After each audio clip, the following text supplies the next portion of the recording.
Sheriff Lafitte says, do you think the New World arcs have lacked a central theme? Friendship for Alabasta, Dreams for Skypiea, Coming of Age, and the Right for Freedom for Water 7. These themes help tie big arcs together. No, all of the New World arcs have had... I think every New World arc so far has had solid themes. I mean, Fishman Island was thematically really strong arc. Dressrosa, I mean, I don't want to go through everything here, but Dressrosa, I think the most important theme at the end of the day in Dressrosa was heart. Whole Cake Island, it's a bit of a mix, I guess. I gotta watch my own videos. But I do think the importance of staying true to yourself, importance of being yourself was probably the most important theme in Whole Cake Island. But there's, every One Piece arc will have, one major theme and then surrounding themes. So I will say that maybe some of the pre-time skip arcs had more clearly defined themes. But I think Oda's been doing a good job of that throughout post-time skip. Wano is the only one that I think is severe. People don't talk about this at all.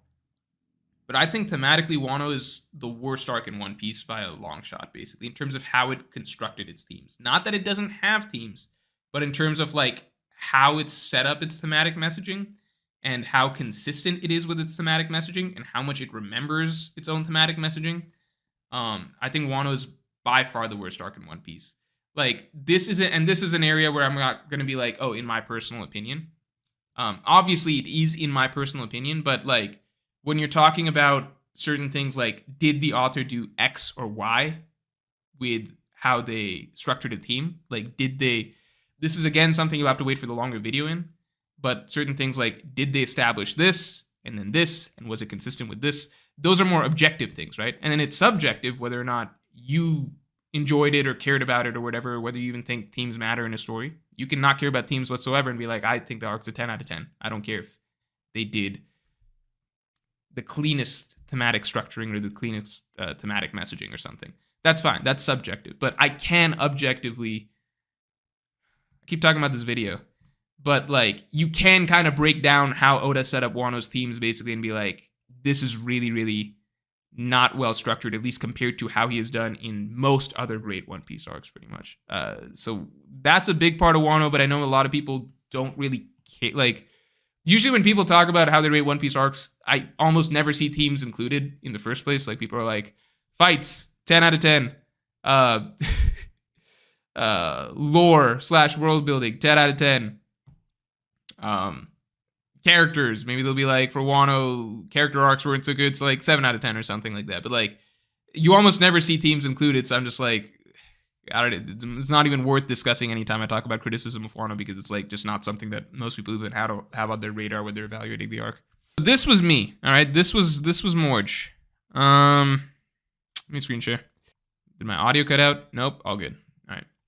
So this was me, right?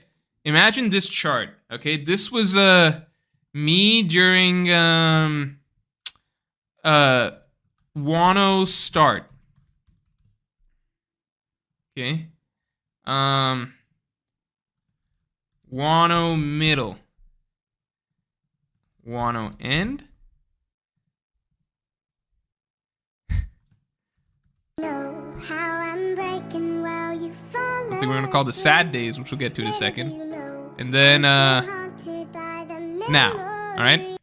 This was I didn't chart this out that cleanly, but you guys get the picture, okay? So this is kind of how it went. This is my mentality, okay? When Wano started, at the time that Wano started, my, where I was at, in terms of my love for One Piece, was basically, I don't want to do a full chart out of it, but imagine it's up here. Just, it was infinite, essentially, all right? It was really, really, really fucking high, okay? This was a point in time. I loved Whole Cake Island. I really liked Whole Cake Island.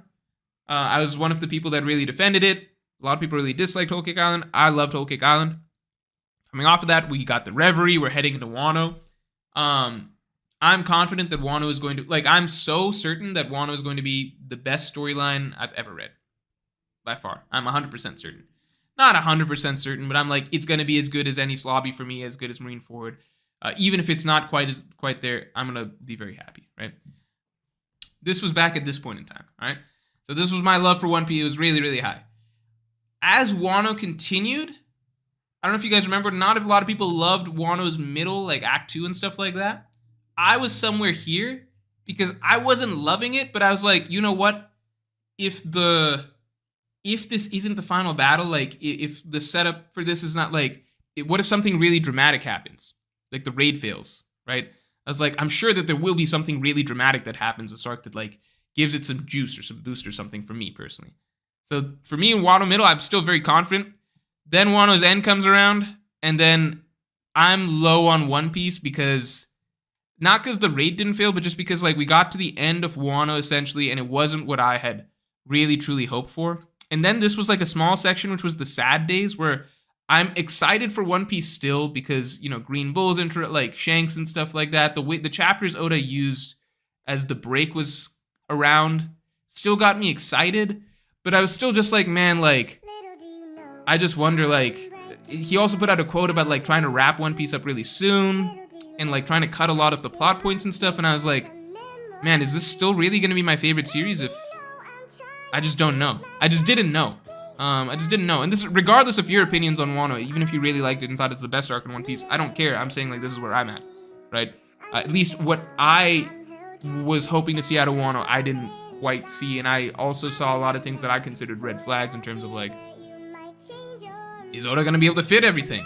Is the story gonna feel like really packed or rushed heading into the final section of the story? Are we gonna get stuff cut? Now, I am back comfortably here. I'm not quite here, right? Do we have a dotted line? Is there something that's a dotted line? All right. Imagine this is a dotted line, all right? A dotted line going across. This is just a dotted line, all right? Imagine this is a I'm not quite back to where I once was, but this is basically where I'm at. This is me right now. I'm in terms of excitement. I'm not quite where I was at the start of Wano, but I'm getting there. I'm getting there. And I'm more excited than I was during the middle section of Wano. Okay?